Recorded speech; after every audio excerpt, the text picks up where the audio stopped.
Hello all, welcome back to another video and welcome to Sammy G's World of Cinema. Today on the channel, So Sammy G, what's happening on the channel today, mate? So Tony, today on the channel, on your request, I am going to be doing part one of my book collection. And yeah, Tony kindly requested for me to do this video, and it's been something I've been thinking about doing for a while, showcasing the books in my collection, because I do love my reading, guys, as well as movie watching and football and music as well. You know, I do love reading, and I think I really got back into it probably, I would say, the last 5 years. I've been getting more back into reading because, you know, like there was a time where I would read like the odd book like every now and then, you know, like growing up when I was obviously, you know, back in West Yorkshire, like likes of Perks of Being a Wallflower and a couple other books like that. But then I think I went through a phase where I just wasn't reading at all. And I think the last 5 years I've kind of, with age and stuff, and you know, like kind of growing up and stuff, I've kind of come to appreciate more reading, and just I feel it's just a great way to explore into a different world, and you know, like kind of the films that I love, just learn about the original source material as well, and where it was originally adapted from. I think all of that stuff is so fascinating to me, guys, and I'll definitely, there's definitely a lot more books I do want to like read as well, and you know, it's like kind of like the world is our oyster and sort of thing. And yeah, I will say before I do get onto part one of my book collection, guys, I'm definitely going to leave a link to Tony's channel in the description box down below. I think he's got a website as well, so I will leave a link to that. I'm also going to leave a link to Alan Scouse's channel down below, because I think he's done some cracking book reviews, and he's got his own website because he has published a few novels like in the past as well. So yeah, I'll definitely would love to support Alan's novels and that as well, and what he's written and stuff. I think that's fascinating. I you know, had a cracking little discussion about reading when I was on that live stream with Alan back in June, and you know, I was saying, you know, there's a couple of books I would love to read, and one of which I am going to talk about, and Alan has read it 6 times, so absolute fair play to you, mate. And I think it's an absolute cracker, that book I'm going to talk about as well. So also James Griffiths, I'm going to leave a link to James's book music collection video. I thought that was brilliant video, and of course one book of which James is actually published in he's wrote as well, so definitely going to showcase that towards the end of the video. And I think also Ross Goodall did a cracking music book collection video in the past, which I will leave a link in the description box down below. So without further ado, guys, we're 3 minutes into the video and I've not even shown the first book. We're going to go straight off the bat to the first one.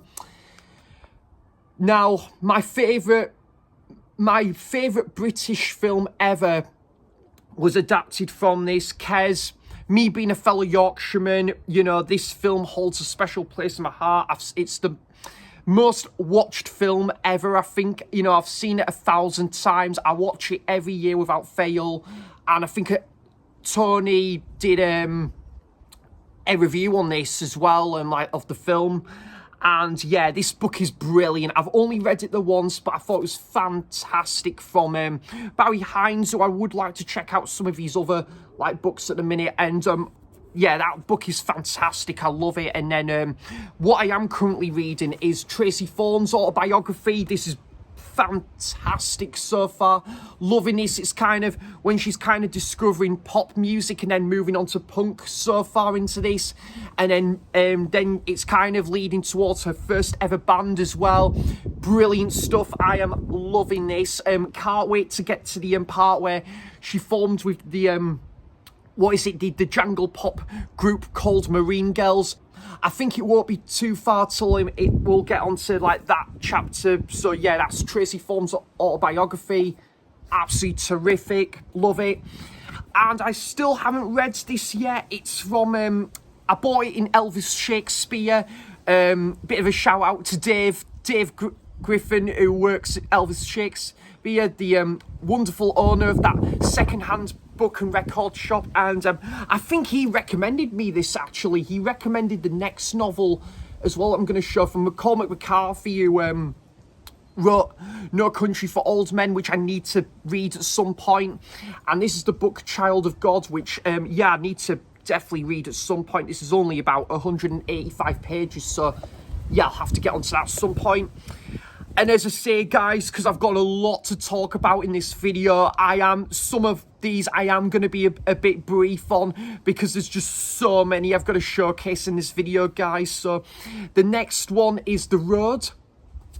Yeah, which I thought this was much better to the film. I loved this. I thought it was brilliant. Very interesting text. Like, when the characters are talking, like, you don't get, like, character says and character replies. It's just like in this text, which I think is textulant.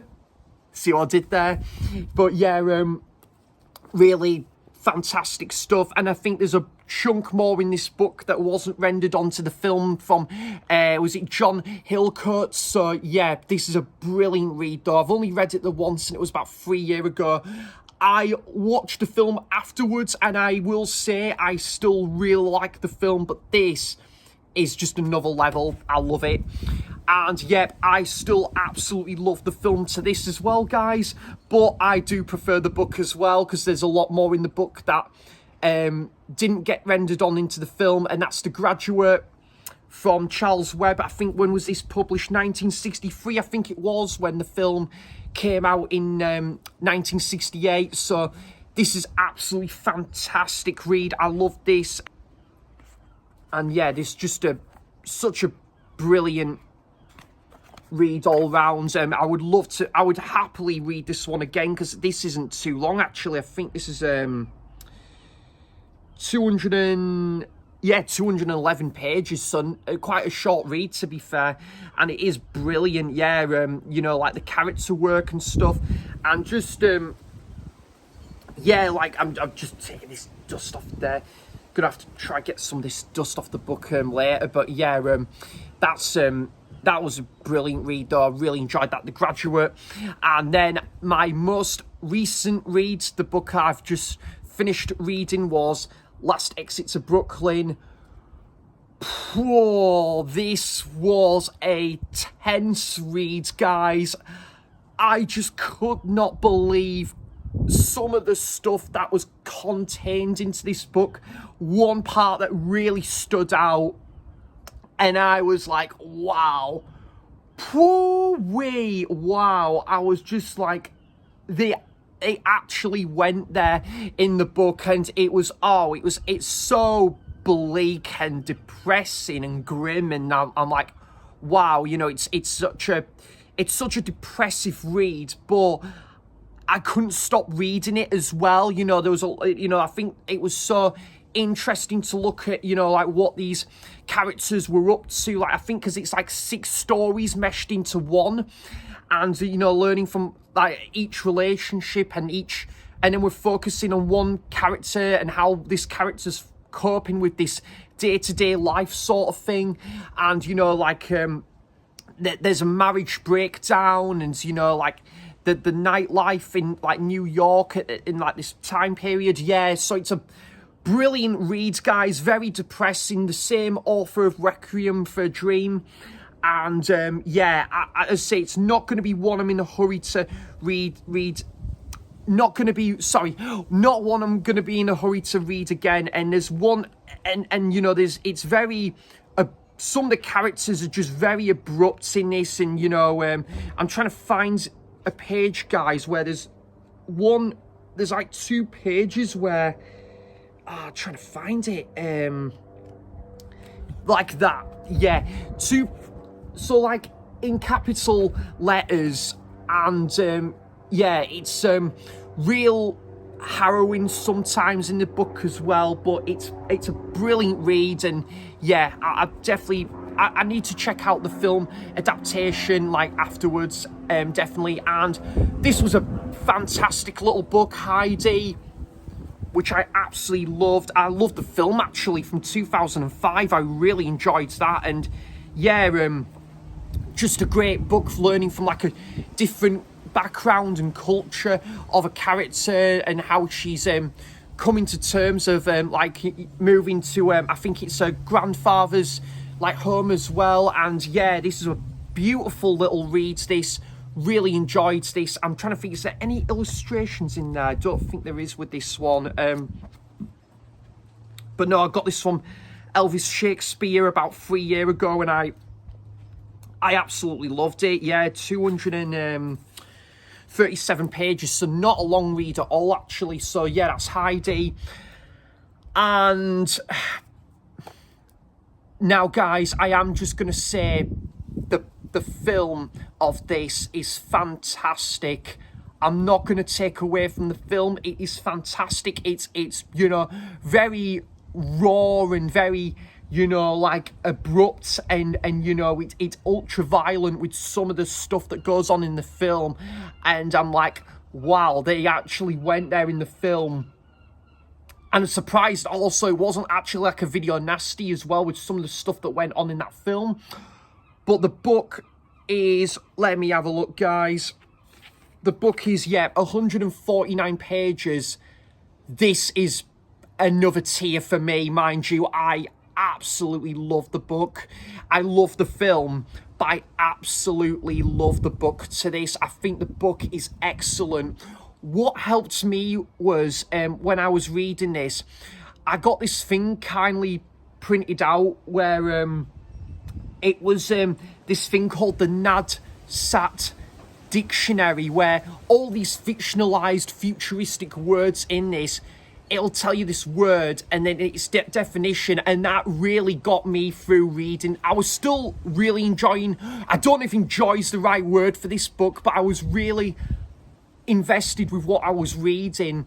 But yeah, like I say, Chelovek, and then another word as well, and in there, and its definition, and yeah, it made it all the more, you know, like invested for me to like read this. There's still, like, the film is about 2 hours and 15 minutes. There's still a great chunk of this book that didn't get rendered on into the film, which I felt was a bit of a missed opportunity. And the next book as well, this the film has a different ending, but that ending was included halfway through this book, and there's a great chunk of the latter part of this book that wasn't rendered on into the film. However, with what Stanley Kubrick did was still really good, but I think this is absolutely another level for me. I think this is a brilliant read. I want to check out Anthony Burgess's other book called The Wanting Seed, which I've heard is an excellent read, but I think it's meant to be pretty grim as well. But yeah, absolutely just excellent read, but very ultra violent with some of its content.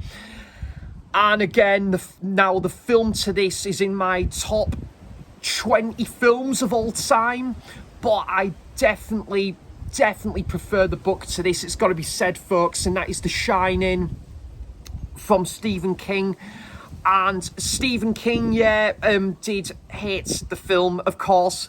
I was told like 3 years ago whilst I was reading this, and there's just so much more in this book, original novel, which wasn't rendered on into the film, but the film of how it is and how it looks, I think it is a work of genius from Stanley Kubrick in terms of like film presentation and stuff. And this is just, it's superb. Like, you learn more about Jack Torrance's past and how he became this sadistic character, and like kind of unhinged as well. And it's very to the bone. It's very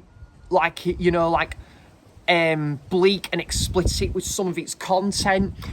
and you learn about as well, it's not really a spoiler, but like this like Danny in the book had this thing called like a wasp's nest as well, and you learn about that and his tiger monster as well. You learn a lot more about that in the book as well, and yeah, I just think it is such a... And learning about Jack's past as an English teacher as well. So really fantastic. This is a 10 out of 10 read for me, this, folks. It is brilliant.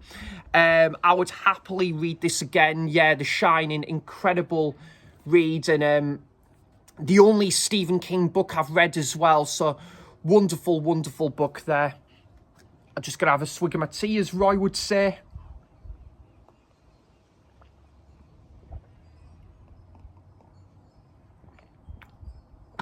And then, for me, probably my favourite books of all time. I absolutely love them. Yeah. The films are still so entertaining. They're great for what they are. But for me personally, guys, these books are heads and shoulders better, in my personal opinion.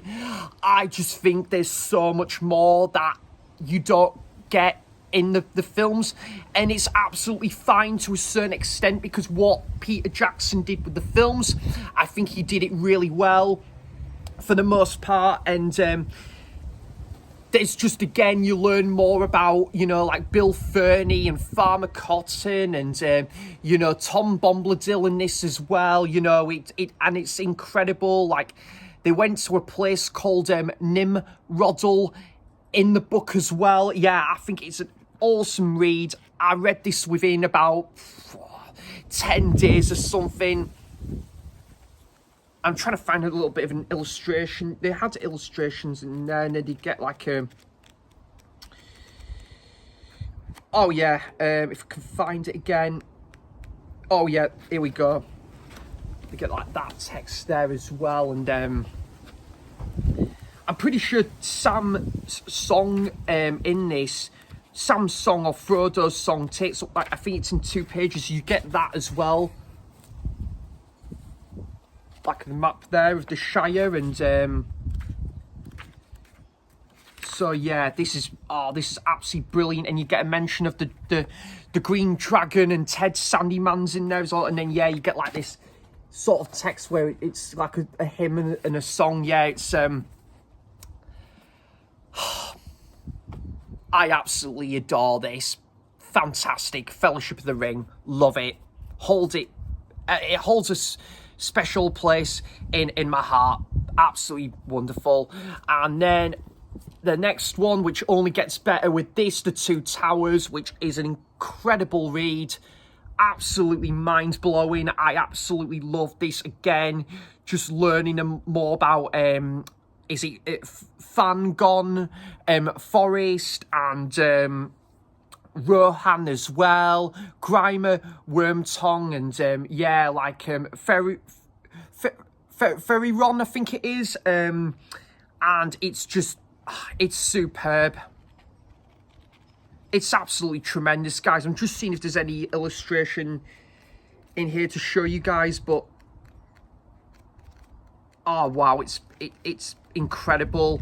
Again, I think it took me about, I think this could have been potentially 8 days when I first read it, because with each time I read Lord of the Rings, I've read them twice.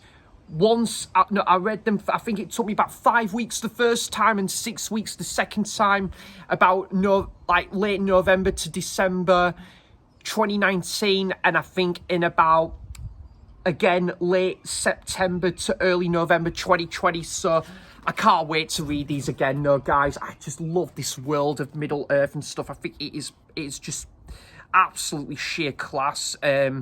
Yeah, and then you get to learn more about Treebeard's past in there as well. It's, yeah, wonderful, brilliant read. And then and then to take it all home with Return of the King.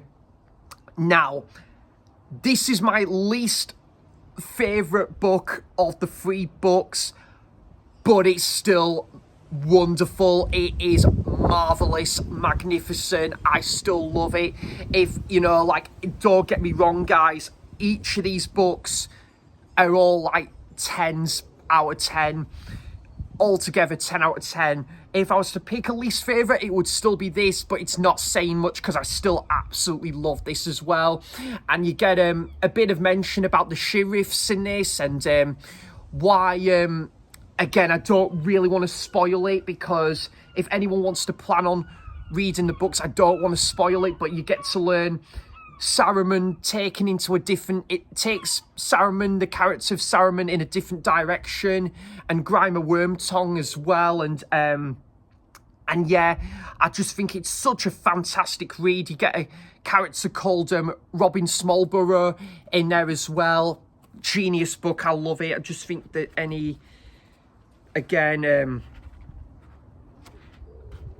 yeah, so you get like a bit of a family tree in there as well. So yeah, if I can hold these together,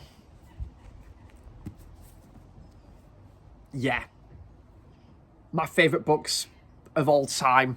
Absolutely love them. I've read them twice and I'd happily read them again. I think for me, Middle Earth, being explored into that world, I think it really suits the autumn, winter, you know, like season, like, and I think I am thinking about reading these a 3rd time, like this year, because it's coming up to 4 years since I've last read them, and I think it's just, yeah, it's absolutely, it's superb. I love Lord of the Rings, the books, tremendous, but not to take away from the films, guys, they're still really, really good.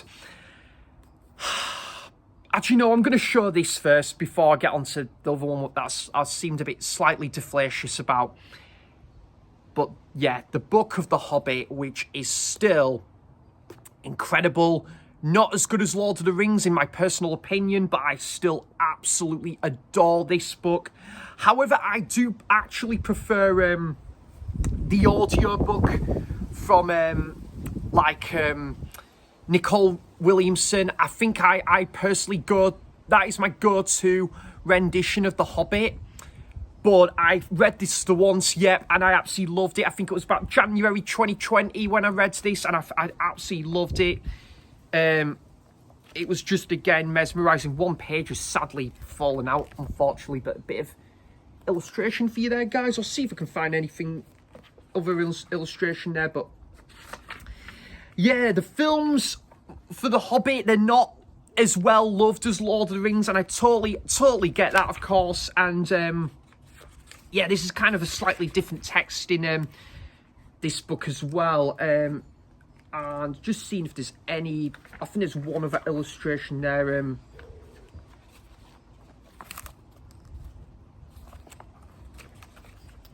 you know what, Tony? I'm so glad you've requested me to do this video. I'm having such a great time looking through my book collection again. It's brilliant. Thank you, mate, for that request. And then just a reminder of which ones I actually need to read and stuff, and it's been sat on the shelf for 3 years. Blimey.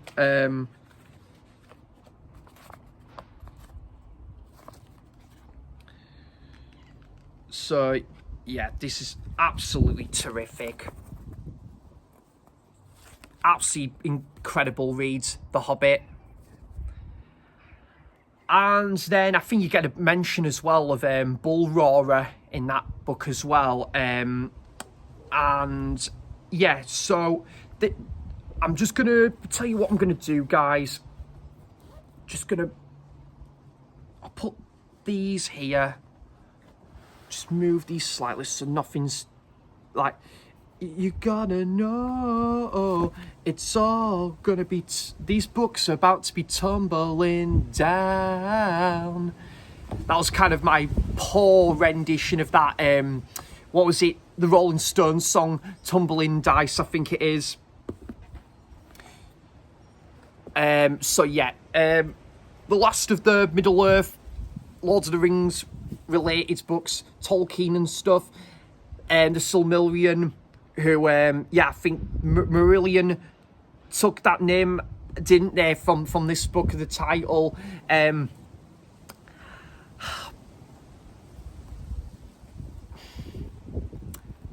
I didn't get through it, guys. I think I gave up after about 200 pages, so I got through majority of it, but it was just lost on me, guys. I really struggled with this book, and don't get me wrong, there was a lot of great ideas and a lot of great aspects into this, like, obviously, it's like Tolkien, and then, this was obviously, and then Christopher Tolkien, J.R.R. Tolkien's son, like, helped, like, with this book, and, there's a lot of great aspects about it, and, it's still genius what both of these writers did, don't get me wrong, but I just think it was just like this ancestor after this ancestor, and it was like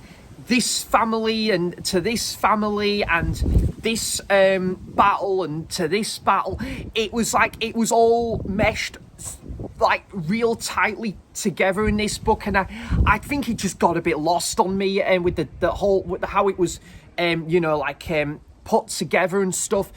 However, I might go back to this one day. My brother Chris, he tried reading this, and he couldn't get on with it as well, and he couldn't get on with it as well, and I really did struggle, and it wasn't, and I think it was just off the, the love train of being an absolute awe of the Lord of the Rings books and The Hobbit, and I thought I would try this, and this one really I couldn't get on board with it.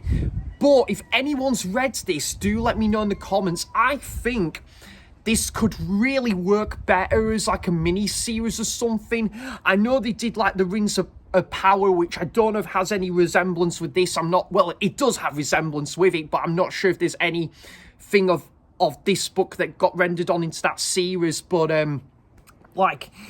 so I really didn't have a good time with this one, but I might come back to it. I will just show some, being a bit ignorant, guys, I am, because I'm not showing enough of the illustrations to begin with.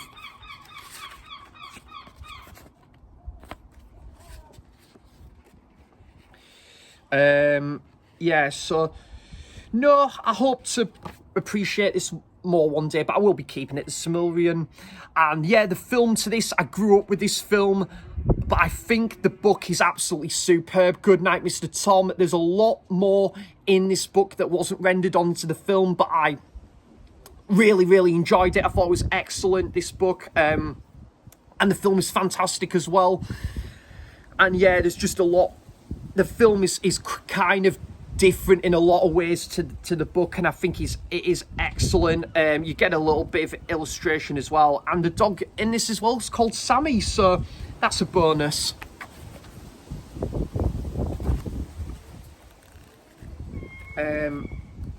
Just thinking, any more illustrations in there?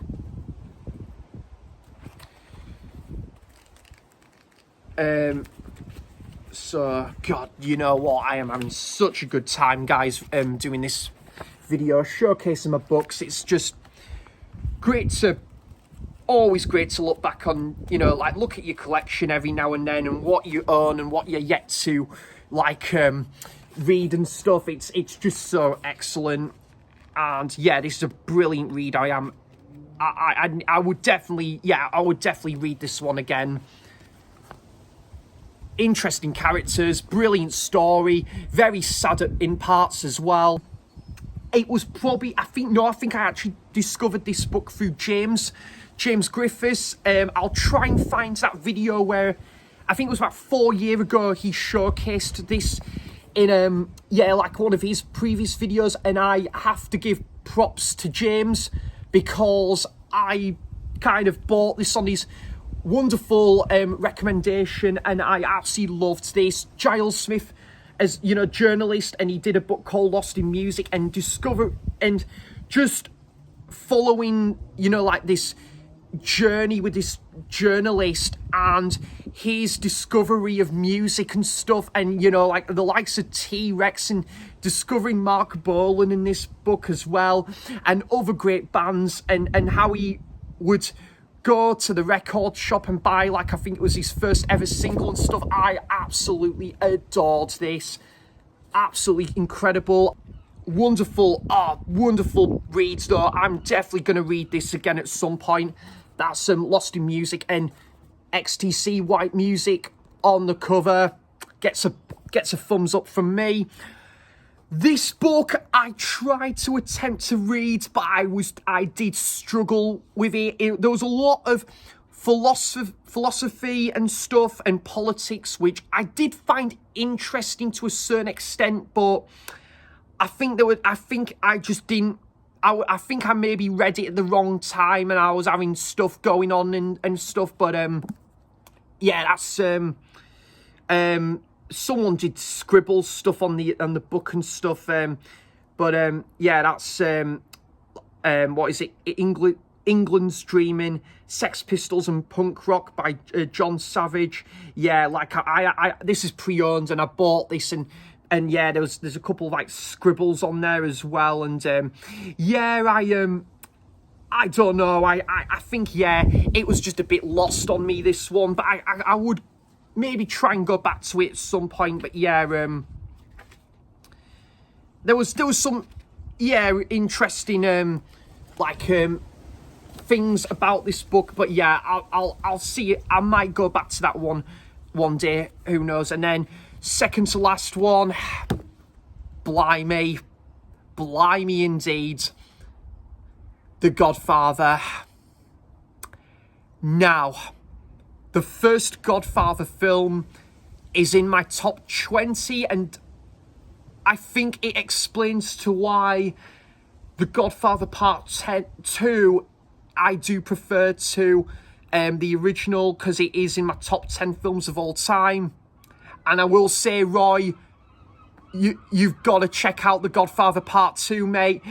Roy won't mind me saying this, because he did talk about it in films that he's yet to see and stuff. He did talk about it in the video. But yeah, Roy, Godfather Part 2, definitely would highly recommend that, bud. One of my favourite films of all time. And yeah, most of this book isn't even rendered on into, like, there's a great chunk of it that's not even featured in The Godfather Part 2. That is all, for the most part, Francis Ford Coppola, with his name stamped to it in the second film. The only part of the second film with this book, the only part of this book that rendered on into The Godfather Part 2 was Vito Corleone's past. And most of this book was like the first Godfather movie was based off this. But the film as it is just some of the finest piece of cinema you're ever gonna get, and it's just a testament to what makes, you know, like a sublime piece of cinema, and it's just absolutely delightful to watch. Not some of the stuff that goes on in the film, but it is a delightful piece of filmmaking that will always stand the test of time. However, there was again, you know, like a great chunk of this again that wasn't rendered on into The Godfather, the first film, and I think that's why I do prefer this first book. However, not to take away from both The Godfather Parts 1 and 2, because they are both 10 out of 10 perfect films for me. You know, happily go back and revisit them anytime, absolutely. But this, I was a bit more, just ever so slightly, a bit more invested in, because I think there was a few things as well that was, you know, like, wasn't rendered on into the first Godfather film, and it is wonderful. It is such a brilliant read, a bit far-fetched at times, but it is incredible. Another 10 out of 10 read for me. That's The Godfather. Brilliant. And the last book now for part 1 of this is the wonderful James Griffiths published this, and I think it is a fantastic read.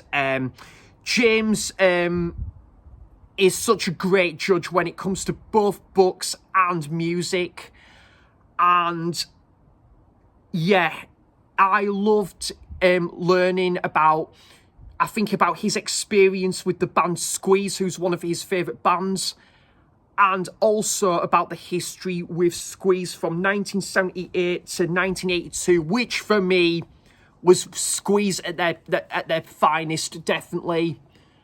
But Squeeze absolutely did a few cracking albums after that, of course, like Frank and what was the other one? Some Fantastic Place, which like to any like record distributor out there, if they think they can get a reissue of that album, oh yes please, I would love some of that in my collection, because the originals pressings for Some Fantastic Place is astronomical now.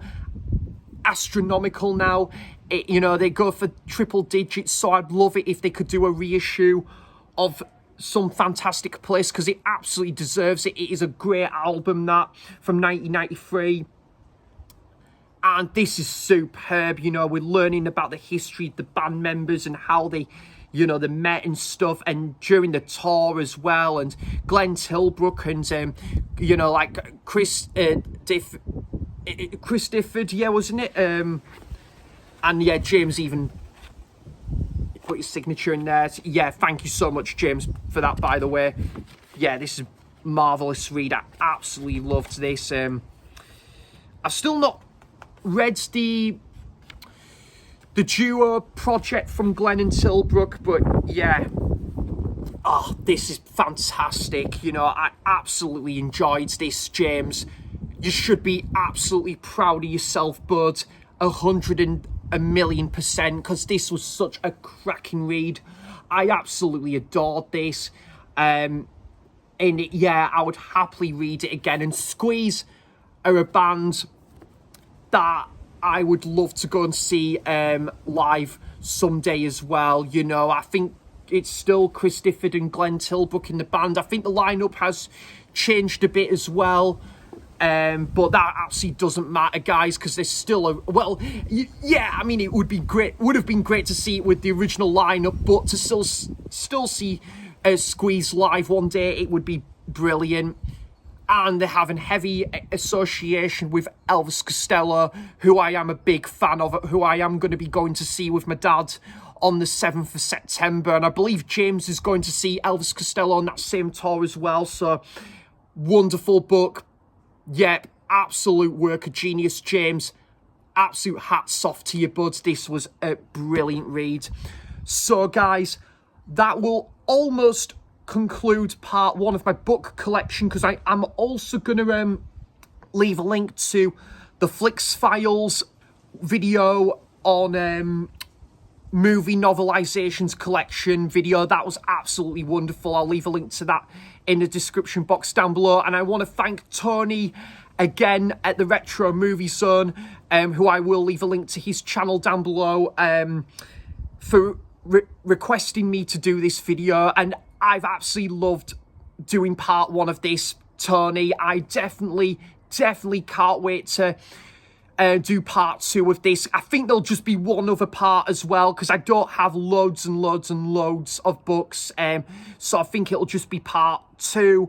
And then I am going to do a devoted collection video someday of my Doctor Who Target books as well. So kind of, yeah, part 2 of my book collection that's non-Doctor Who related. And then there'll be, I think, a collection of my Doctor Who Target novels, which will be Doctor Who related, of course. So, guys, I hope you're all having a wonderful weekend. And, the Premier League returns this weekend, so I definitely can't wait to watch Match of the Day again. And obviously the football coming back on as well, getting to watch the football with either a cup of tea and a pie or a pint. Yep, just a wonderful feeling when the Premier League returns and having the football back on the telly, and hope Everton can do a lot better this season as well, and for our final season at Goodison Park as well. I know Jordan at Movie Worm and Andy at Forgotten World of Movies will definitely agree with me on that. And yeah, so thanks for watching, cheers for stopping by, and until next time, I'll see you for the next video. Bye bye.